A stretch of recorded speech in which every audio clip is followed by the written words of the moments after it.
Good morning, y'all. I just want to read a quote to you. Mr. 6'8" back at you with a new video. And the quote says, "Man is at least himself when he talks in his own person. Give him a mask and he will tell you the truth." Oscar Wilde. What's up, y'all? It's time for a new video. Mr. 6'8" back at you. And look, today is kind of a sensitive, sad, sorrow day because of the fact that shout out and sending out prayers and uplifting to the victims of the Brooklyn subway shooting. It was reported on yesterday. And, I had kind of been up all, last night, this morning, just kind of like checking the news, checking for updates. And it's just sad, y'all, that we are still living in the time and we are still on the same subject that we have been for a very long time, which is dealing with mental health. Roll that beautiful bean footage. I got a couple of things to say.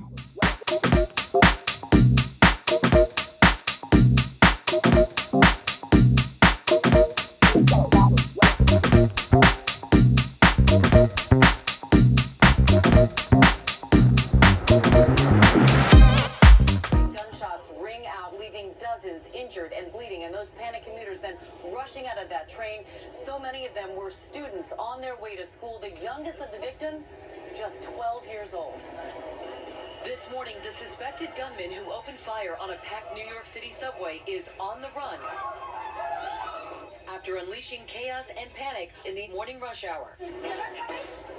The suspect was spotted wearing a green construction vest and gray hoodie and mumbling to himself, according to police. Then minutes before 8:30 a.m., putting on a gas mask and setting off 2 smoke grenades, then allegedly opening fire on the train packed with Manhattan-bound commuters. All right, y'all. So let me just get down to it. Yesterday, I was actually at work when this news broke. And the crazy part about it is that the career path or the industry that I work in, I wasn't even aware of it because I was at work, even though I was working from home, but I had the TV off.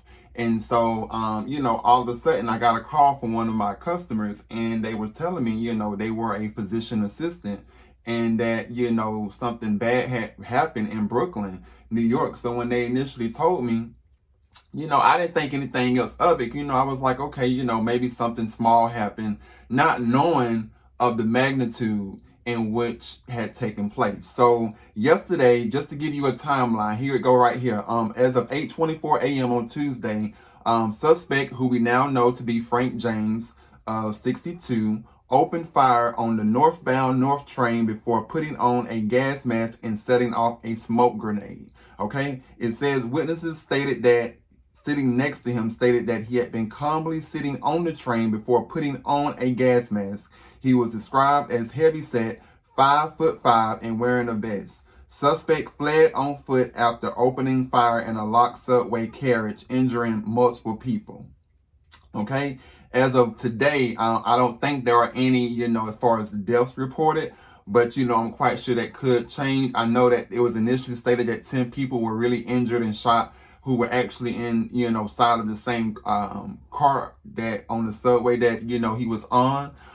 It had also been reported that, he was carrying, in addition to that, before setting off the grenade, a 380 automatic. And thank goodness that the firearm jammed, because had it not jammed, there could have been more deaths even than what it was. So let's just, first be grateful for that there. But it's still sad because one person is one person too many, whether the person was seriously injured or no longer here on earth.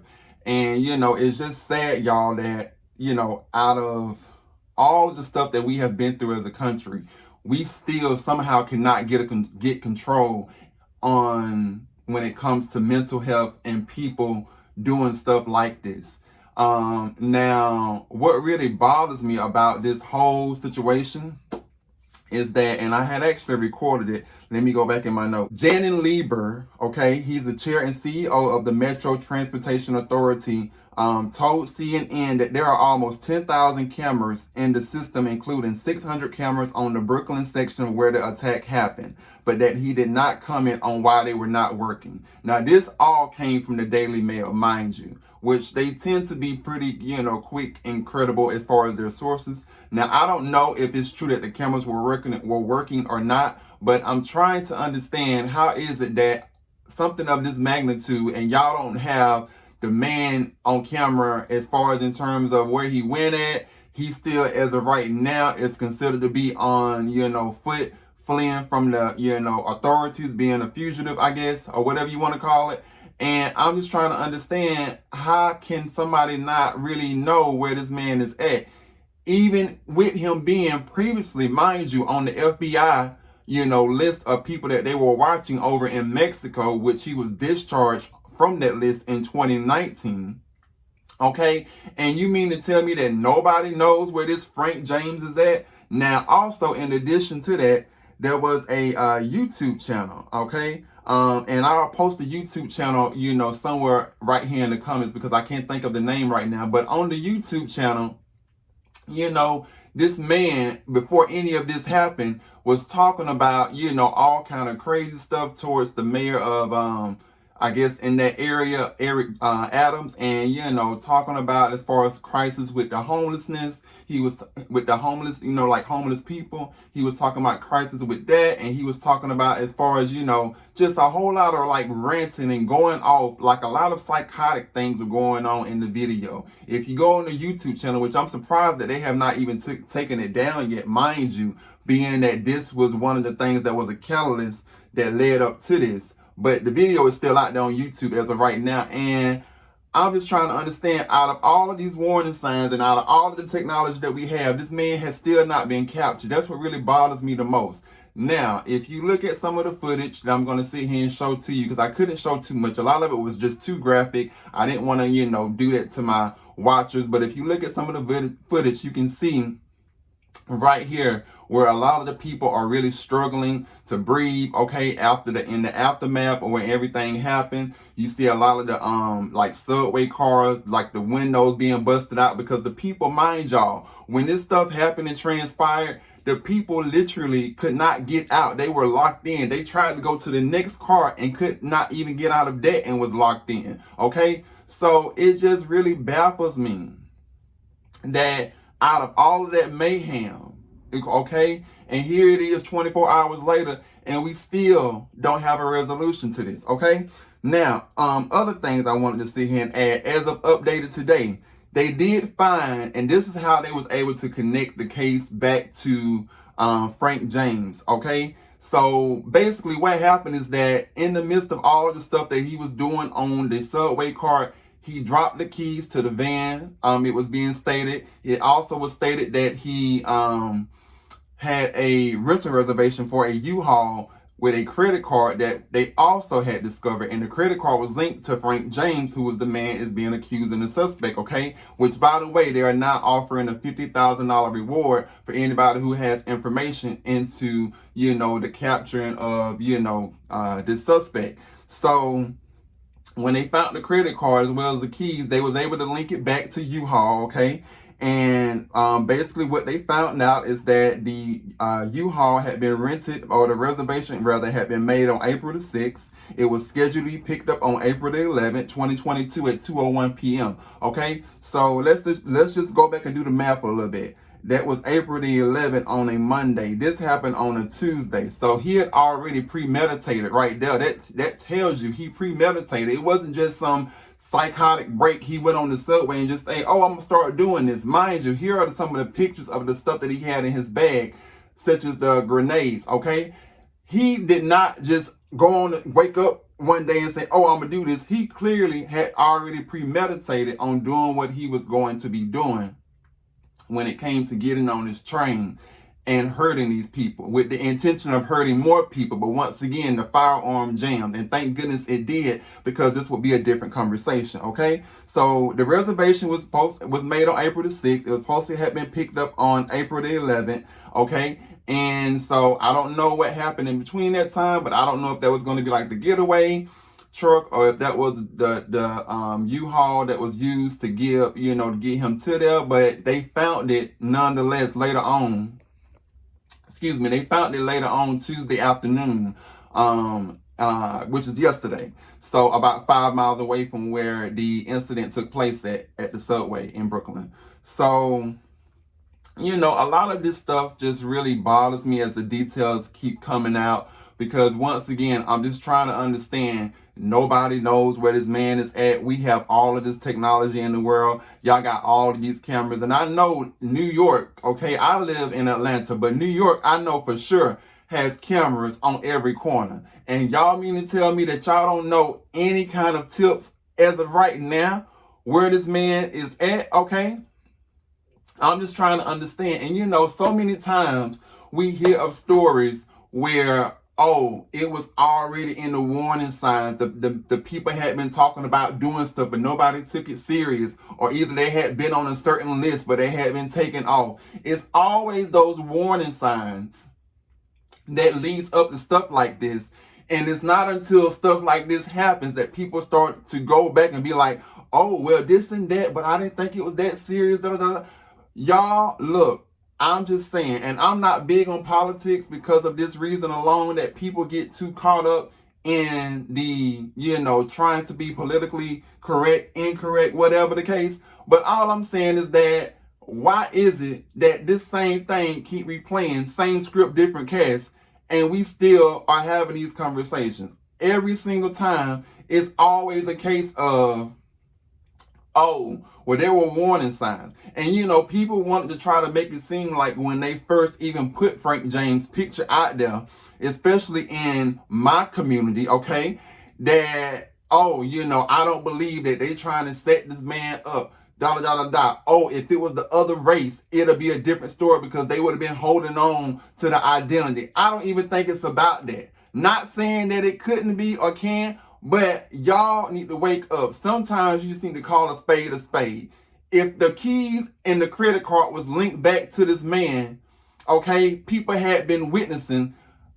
I'm just saying. Now, there were people on the Shade Room saying that they had friends in Brooklyn who had sent them a photo of the man and the man looked it different and stuff like that. But as of right now, this is what we have to go on. Okay, take it or leave it. Okay, sometimes you got to stop looking at stuff in just one dimension and look at it as a bigger picture. The bigger picture is the man is mentally unstable. Okay, mentally unstable. And even though I'm not one of those people who believe in, I support the whole, exercising my rights and protecting myself, da, da, da, da, because I don't believe in violence and, firearms and stuff like that. But I don't believe that getting rid of firearms would necessarily solve the issue. It's the mental part that people need to treat that leads up to people having access to this type of stuff. Because how did he even get his hands on this type of stuff in the first place if he was on that kind of list? Okay, so that lets you know that either one, okay, he had clearly made clearance to be able to even get his hands on that kind of, as far as power, or he had got it underneath the black market or some sort of case, whatever. That's all I'm saying. That's all I'm trying to get y'all to understand is that mental health is real. People don't want to address it. Okay, we have went through a whole situation for the last 3 years. Okay, in this country. Okay, people have been on lockdown. People have lost their mind. As it is already up there in Brooklyn, crimes had already been up down there in the subway in the first place anyways, period. Which is the reason why down here, I don't even like getting on stuff like that because I already know what it gives. But, for those people that are in New York, I can understand because driving around is probably not logical. Okay, it's probably not logical versus, you just hopping on the train and getting to where you got to go at. But it really makes me mad that we are still having these same conversations, okay? Mental health conversation rather is something, or the lack thereof having a conversation about mental health. Okay, it's real. People are able to, and you have, and I know this from experience, you have what people call functioning people who are able to compartmentalize issues and go throughout life and still somehow function in the world, but still be mentally unstable. Okay, which leads to stuff like this because people don't get the help that they need. This man allegedly had a whole YouTube channel or a whole YouTube video on a YouTube channel where he went on a whole psychotic rant about nonsense. Okay, it was already in the warning signs. He had already been on the FBI list of some sort of list over there in New Mexico that he was discharged off of in 2019. I mean, come on, y'all. The facts are all there. So at this point, the real conversation that needs to be had going forward, not, oh, we gonna start doubling down on police patrol down there in Brooklyn. It needs to be had, oh, let us really start tackling mental health. Let us start really putting in things that will prevent stuff like this from happening in terms of people getting access to certain firearms, people being able to, just walk around freely, making all kind of, statements and stuff and not having any repercussions behind it. I know they say freedom of speech, but look, there's no such thing as freedom of speech when it comes to you start seeing certain things that is being put out there in public that could cause potential harm to other people. Okay, it becomes a problem. Okay, that's when people really need to start looking at you, even if it has to be some kind of system that automatically detects, oh, you said this word, let me automatically add you to this and that list. Okay, so we can definitely watch you closely, okay? Because we know y'all got the manpower to do so. We know y'all ain't doing nothing really behind them desks at the FBI but drinking coffee and eating donuts, clearly, because stuff like this keep happening. So let's talk about the mental health part, okay? Let's get behind that before we start talking about, oh, let's put out more police patrol, because police patrol ain't gonna do nothing, because the one day that they slack off is the day that something like this will happen again. Rest assured. Y'all leave in the comments, tell me what you see here and think. I will stay on top of the story if any new developments come forward. It's Mr. 6'8", back at you with a new video. Until next time, my fun sizers, prayers, peace.